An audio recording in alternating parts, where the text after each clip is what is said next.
like, oh shit, okay, I need to go check out my phone. And they're like, oh, we're announcing in 5 minutes. And I'm like, okay, cool, man. And I'm like listening there, and it's like 200 people in the room now. And I'm just like, and then they announce a winner, but he's not in the Twitter space. So I'm like, oh man, I'm going to win it. And then they announced the second winner, and it was me. And I was like, you got to be kidding me, dude.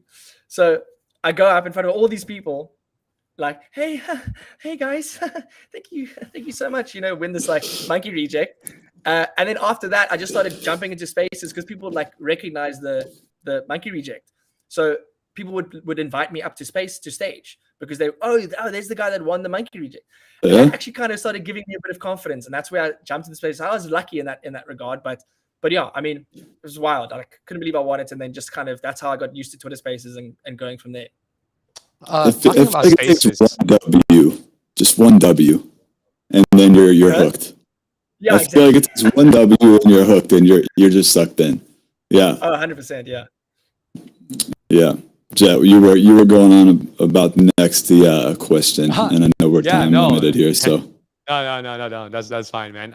I actually wanted to ask Seb like his tips and tricks on building up confidence to go talk on spaces, like because there are like quite a lot of people that might not have like the confidence in requesting to speak, and they feel a bit intimidated maybe. Like, what's your advice? And Nick, if you want to add on to this as well. First thing I'll say is I get nervous, just as nervous as you do as well. Like sometimes when I haven't been on spaces for a little while and I get up in a space and it's a big one, like my heart is pounding, like for those first few minutes, or like that first little bit before you start getting into a comfortable topic of conversation. But everyone gets super nervous, even if they are up there all the time, but it's also kind of like, it's like stretching a muscle, like if you're doing spaces daily, you're going to be fine. You're not going to be nervous when you get up. If there's big breaks in between, you're going to be nervous.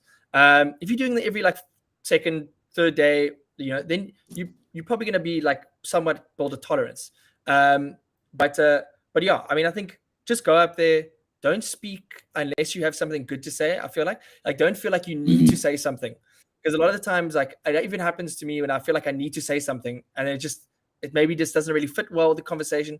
So yeah, don't feel pressured to say anything until you feel that you're comfortable with something that you have to say or a point. Yeah. Nick, do you have anything to add?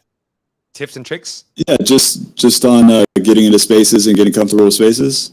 Is that what okay, so yeah, what I would do is just go in. I mean, I was nervous. Definitely I knew nobody, was definitely nervous, and just go in and like Seb said, when there's a topic that you have input on, people are raising their hands and all that stuff, just get your point out, talk, don't take the mic for too long, and just try and have a normal conversation in front of people. Don't worry about it. There's more spaces, there's more opportunities. You really just got to kind of trick your mind into being comfortable with it. And yeah, you might be shaking a little bit at first. People don't care. That's what I love about Web3. They just want everybody to have a good time. They will not judge you and be like, oh, this guy's nervous. But no, they'll help you form yourself into a natural speaker. They'll train you. Everybody wants everybody else to grow. Not everybody. But if you're somebody like brings you down, like, you're in the wrong space. Don't matter. Go to the next one. There's a lot of people that are running spaces that are talking about stuff that does not matter or is just completely incorrect. And there's really no point in engaging. So I would just go for it. Just listen to a few, figure out where you can hop in, who you really want to talk to, and request. And use the comments on the bottom right as well. You can start with the comments and like they will read them and kind of interact with you through the comments in the bottom right. And then you can eventually hop up and it kind of sets a tone and a precursor for your conversation. So stuff like that may be a good way to go. Yeah, that's actually a really good point. Yeah, so use the comment section of the Twitter Spaces, see if the host is paying attention to that section, and then maybe can add some feedback and some input. Because I actually try and read the comments as well, like when I'm hosting Spaces, and I try and so if there's someone that is actually putting in some good comments, I would actually try and call them out and bring them up to speak. So that really, really works as well. So Zeb, since we are coming to like close to an hour now, this time period of our stream won't be complete if I didn't have some questions from our Chat GPT friend, which is very, very famous right now. So I am actually going to ask Chat GPT to come up with some questions for me. So I'm going to say I'm interviewing a good friend of mine who is now working full-time in Web3. What would you like to know about him? All right, let's see. Oh my god, dude. This is gonna be so funny. It's loading. Okay. It would be helpful to know what specific area of Web3 he is working. Oh, come on, ChatGPT. All right. He is working Too robotic. As a business developer in for NFT projects. I want some really, really special questions that only you can think of. This is great. Oh my god. Let's see what it spits out. Yeah, let's see. You could share the screen, right? I mean, that specific window, right? You could. Yeah, maybe not. Let me try. Yeah, here. Let me try. All right, it's sharing. I'm not sure if it's showing up. Hang on. Let me try and bring it up. All right, there you go. Stream for the win. So it's still loading. Dude, he's thinking so long, man. I think he's gonna have an He's error. like, what? He's gonna break that only you can answer. Yeah. Oh, my gosh, man. dude. I think you broke ChatGPT, bro. I think I broke it. Oh shit, I have man. that recorded on a live interview. The person that broke ChatGPT, you would go viral. Just saying. The question that broke ChatGPT, dude. Not ready for Web3 and NFTs yet, is it? Bro, I actually think I broke. Look, man, it's actually loading. It's not coming up, bro. This is ridiculous. Yeah, that's kind of crazy, to be honest. I would just maybe look at all your chats, man. You got a lot. I know it gets overloaded pretty quickly. Hey, like I know I don't have access to my ChatGPT anymore. It said it was going to send me an email when I can use it again. Check it every day. I had the same thing. And did we get something? Here.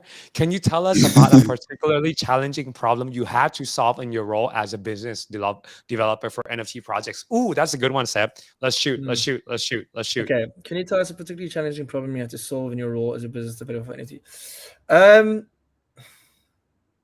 It's a tough one. I don't know if I think about it. I guess problem-wise was maybe just. I don't know. To be honest, I can't think of not saying that I never have problems that are unsolvable, but I feel like things have flowed pretty well over the last however many months. I feel like there's just so much going on here, and people are so eager to do things that there always tends to be something that happens, regardless of what you do. I think to be honest, I can't think of anything that was particularly really tough. That's cool. Maybe I guess kind of like figuring out how to diversify some products at Crowdsurf initially. That was kind of a bit of an issue, but that kind of we had the pre-sale platform that we built out, and that was kind of like that kind of broke that. But to be honest, I can't really think of anything off the top of my mind that I can really think of that was like a super big challenge that we faced. Like I said, I feel like everyone's really eager to do cool things here. And if you kind of in the right mindset and you're kind of following the right trends, or you're looking at upcoming trends, you're pretty much generally going to be fine for the most part. But yeah, maybe just kind of product development at Crowdsurf or expansion, and then maybe at Balloonsville a little bit. We were trying to just figure out initially in the early days, like how do we actually, this is a good one. How do we kind of differentiate Balloonsville from its history with the rug? Obviously Balloonsville being that project that had so synonymous with one of the biggest ruggers in the space. So when I joined with Sock and Omega, it was really kind of like I came on to be like, okay, how do we detach ourselves from that image or that negative kind of association? And that was a challenge that we faced, and we overcame. And how did you do that? Like, what did you do? So basically, the way I personally just saw it was kind of like we need to diversify into maybe a more tech utility based, some more like a utility based aspects other than the gamified system, which was the kind of like airships and staking for air and things like that. So we were looking at a few different things. Initially, what I thought would be cool is, well, maybe we could look into doing blockchain investigation for rug projects. Oh man, okay. Yeah, because I thought that kind of fits it well, and it would be like, okay, now Balloonsville new team, and they're actually looking at this. So what happened was it'd be perfect. Yeah. That's actually led into us meeting Devour. I met him on a space, and he was talking about that, and I heard he was a blockchain investigator, and that actually led to us joining the Phase team. So.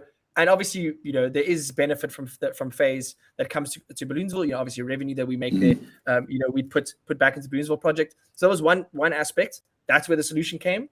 And then Sock's idea then to build out Helium, the parent company, which is the creative branding agency. As in real life, he does run a very successful creative branding agency in New York. So he thought, well, why don't we do this? We have Helium as a parent company. Balloonsville is kind of like the gamified ecosystem that gets benefit from Helium clients that we work with. I mean, we've got Solana clients, we have Ethereum-based clients. So that was kind of like, how do we augment or grow the project? And those were some of our kind of some of the results, and obviously also the kind of ascendant art change, this new awakening. So that's kind of how we solved that problem, just by having ideas and then going for it, and then other things come up. That's what I love about it. Yeah, innovating, building, expanding on those ideas. Like something that I thought would be really cool for someone to do, maybe we were going to do in the past, but didn't, is just build a bot that scans code of projects and the apps for specific issues or malicious pieces of code left in by developers or something. And it's just like, hey, flag, and it, a little bit of AI in there to, kind of grow with the ecosystem. You just go back in and it checks the code. It's just, how many people would pay for that? Scan my code. Scan my code, like $5. Scan your code, right? That's awesome, dude. That actually would be super, I'm not super building it. I'm just saying, if somebody wants to build it. Bro, Nick, you're gonna give out your ideas again. I got too many like falling out. I'll just give some away. That's it. Actually, we're building it, but the individual kind of passed away. So can I actually ask? Yeah. On that note, with that question, Jet, Nick, what did you guys find with Nikozuma in that same realm? Jet. I know, Jet. What's like maybe the cool challenge that you had that kind of broke out? I know that obviously there were issues, you guys have crushed it, but in your mind, what was that one thing in Nikozuma that clicked and you were like, this is it? I think it was to be honest, bro. It's not really easy to narrow down into one thing, but because we had to shift and basically scrap all of our plans, and it was just kind of like at a certain point where it was kind of like how I had to go through my kind of Web2 life as well. It was do or die. It was like when I came back into my dad's company, because for some weird reason, the Chinese culture, we have this kind of mindset where if you send your children to get educated quite well, apparently that they're supposed to be all-knowing, like they're supposed to come back and be like Superman and know all and be all, and then like my dad kind of expect me to be like a Superman and just come in and just have all like HR skills, sales skill, the marketing skills, engineering tech skills. I would jump into like the role. I thought we all had that, dude. I mean, that's no, and so I had to basically teach myself everything. So it was kind of like that kind of process with Nikozuma as well, of having to scrap everything that I had planned and kind of having to pivot and adjust on a daily basis, and being on the ground, hearing from the community, and being outside with us on the Thunder Spaces with Chef Boy as well. A big shout out to him.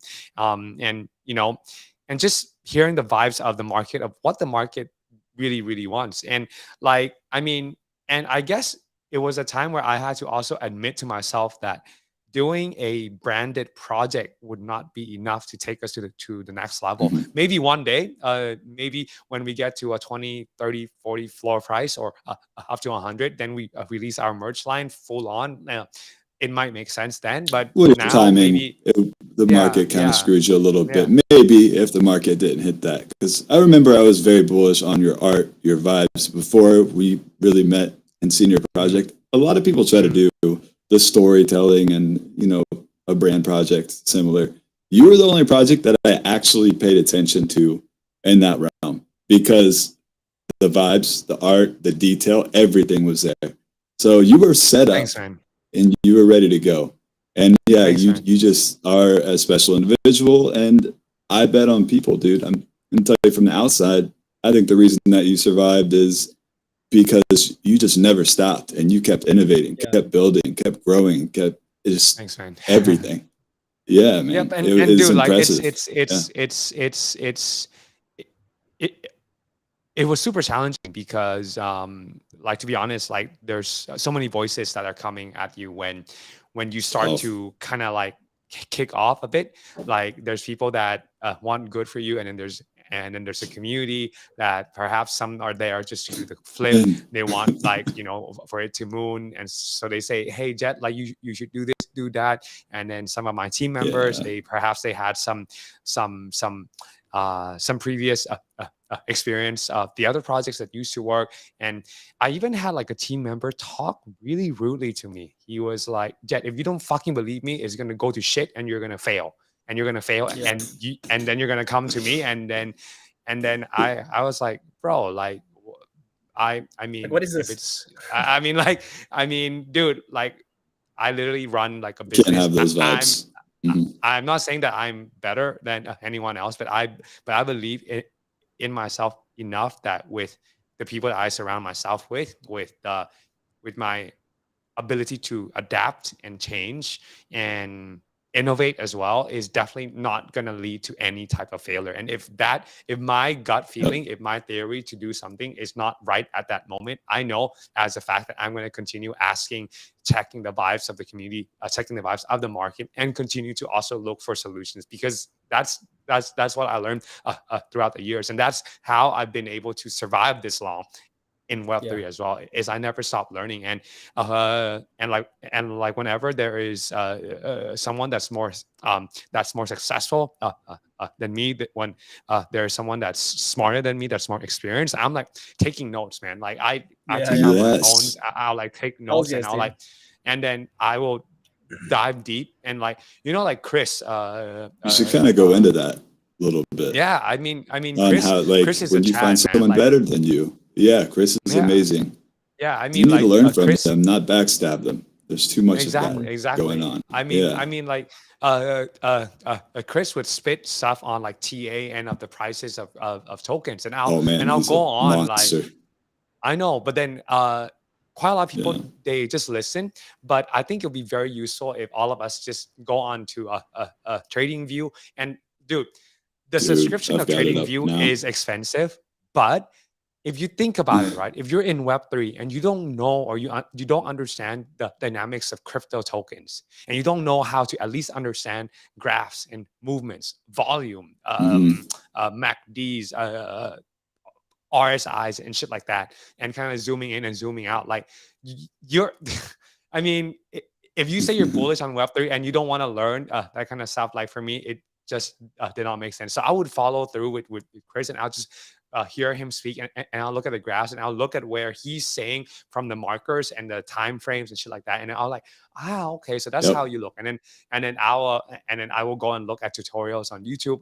Of course, there's some bad ones and some good ones, but I mean, it's the name Oh, of the game. yeah. And then I will actually test like some thesis, and like, now I'm actually more confident to share my personal thoughts on price action. Maybe not as good as someone who's been in the game for like 5 years yet, but now I am a lot more confident than I was like 5 years ago, and at least last year as well. And dude, like, that's definitely one of the things that I would encourage all of you to do, is to just invest in yourself first. Like, before investing in a project, okay, fine, buy an Ecozuma, buy a Balloonsville, buy a CrowdSurf. But after that, invest in yourself. And if you haven't spent at least, like for me, right, before I got to this level, and I'm in no way like where I want to be yet. Like, just make that clear here.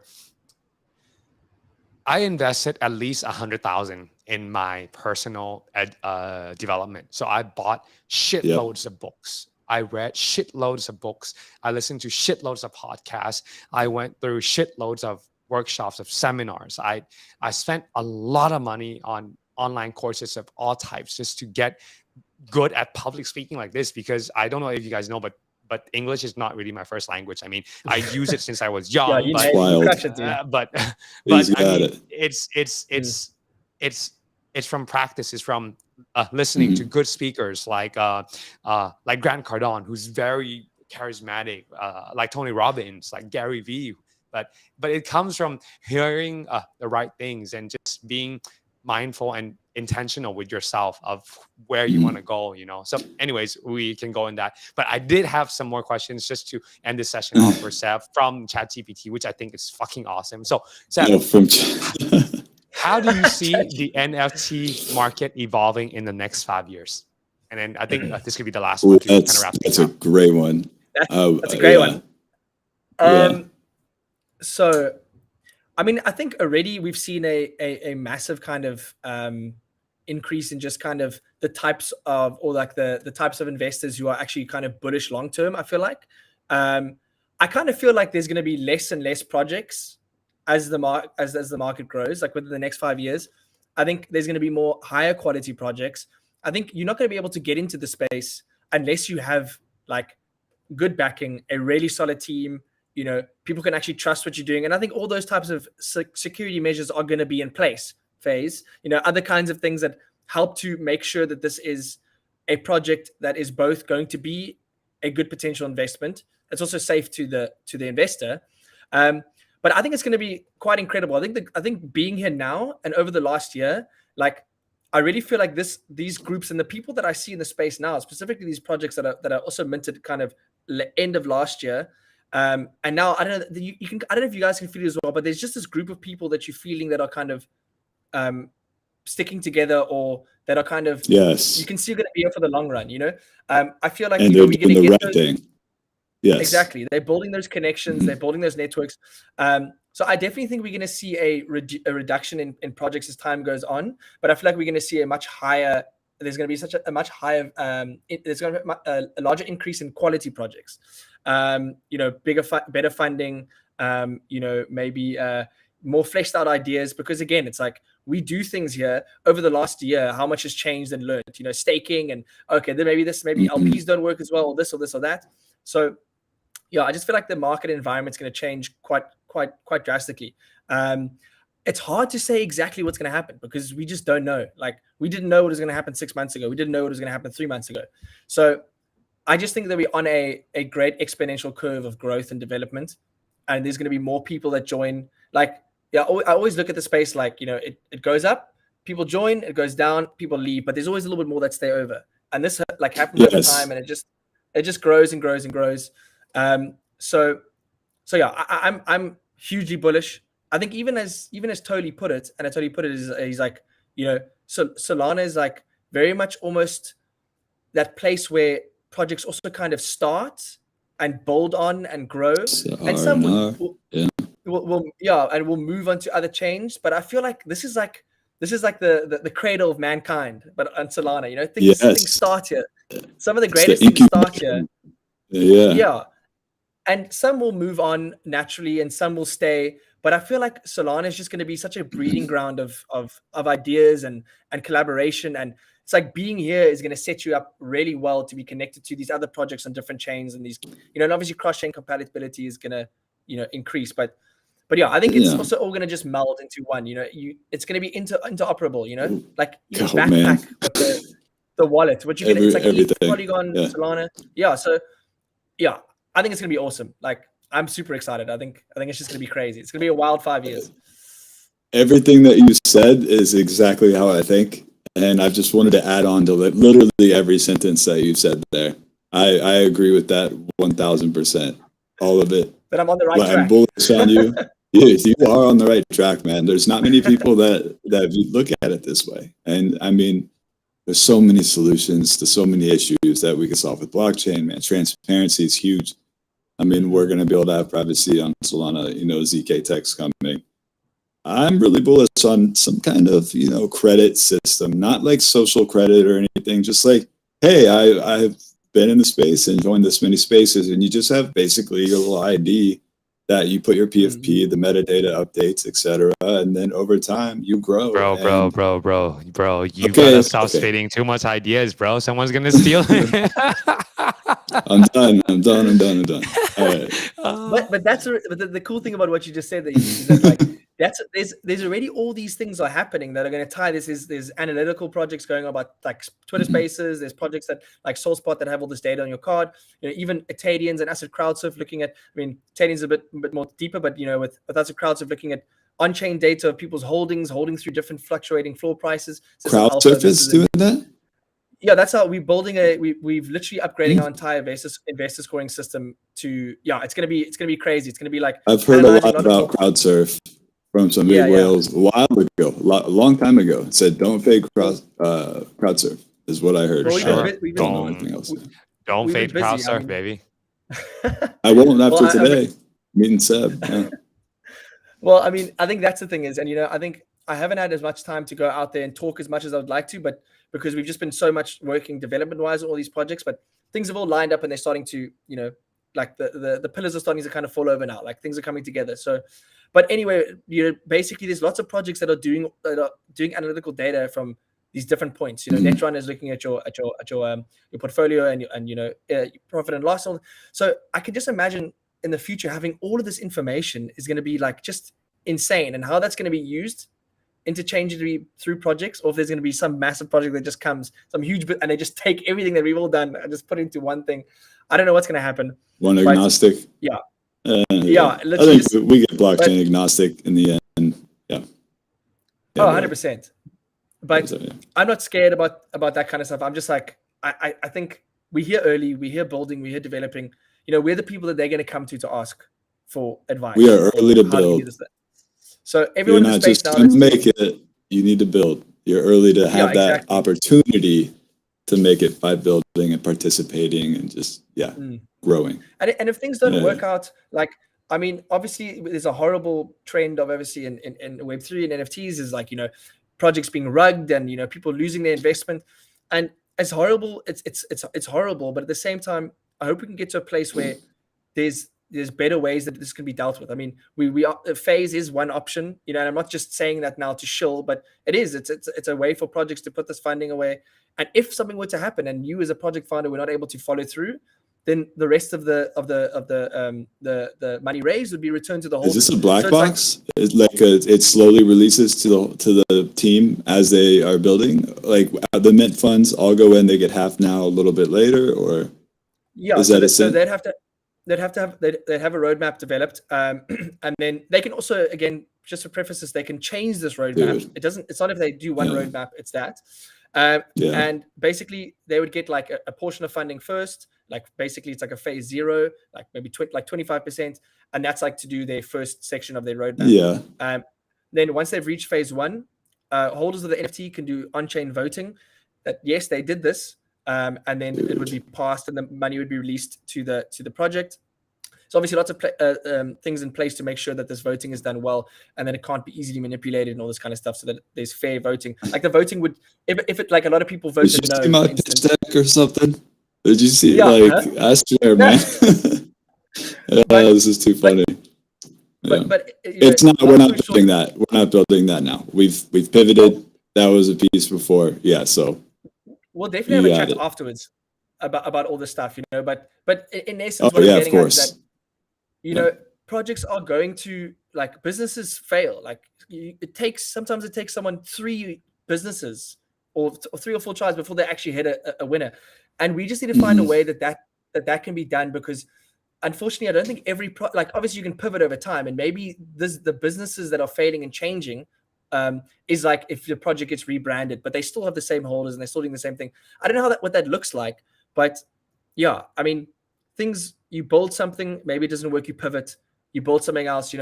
I think that is kind of just the name of the Oh game, man, and it is going to be like that for a little while. So, but yeah, I mean, I know what it uber looks bullish like. on, yeah. Coming soon. Hell's yeah, dude, a little bit of alpha there, Yeah. but yeah, I mean, again, just honored to be here with you guys and talking about this, and just to be able to work in this space. You're a and legend, projects man. that I work with. Yeah. Very Thanks, glad dude. to have met you So today. nice Yeah, this. to meet you as well, bro. Properly, like I think we've spoken in a space once or twice. Yeah. Yeah, and definitely want to have that follow up chat, man. Definitely. 100%, dude. Let's do it. 100%. We'll link you yeah. guys up, man. Another marriage sir. made in heaven. There you go. Well, well, guys. Web3. With that said, it's been like an hour and 15 minutes. So just wanted to say thank you, Seth, for your time once again. Nick, always a pleasure to have you here with me, brother. And guys, if you like this type of content, if you enjoyed our conversations, and if you found value, would appreciate if you could like and share it, this video or this tweet if you are watching anywhere that you're watching from. And we look forward to see you on the next one. We've got an upcoming live stream with Vince on the Decoders channel. And then this Saturday, we also got one with Alpha Pharaohs, which I'm really, really looking forward to. And we're going to be telling how you guys can be making 366 Solana a year by holding one Alpha Pharaoh. So stay tuned on that. It's going to be a really, really fun one. We're also going to see Snooze docs for the first time. So that's fucking awesome. I can't wait to see him. So yeah, with that said, Seb, thank you so much. Look forward to catch you more on Spaces. Guys, follow Seb and Nick. The link to their Twitter is on the screen. I'll see you on the next one. And much love. Take care. Have a good rest of your day. Bye-bye, guys. Much love, everybody. Have a good one. Thanks brother. Cheers. Much love. Cheers, lads.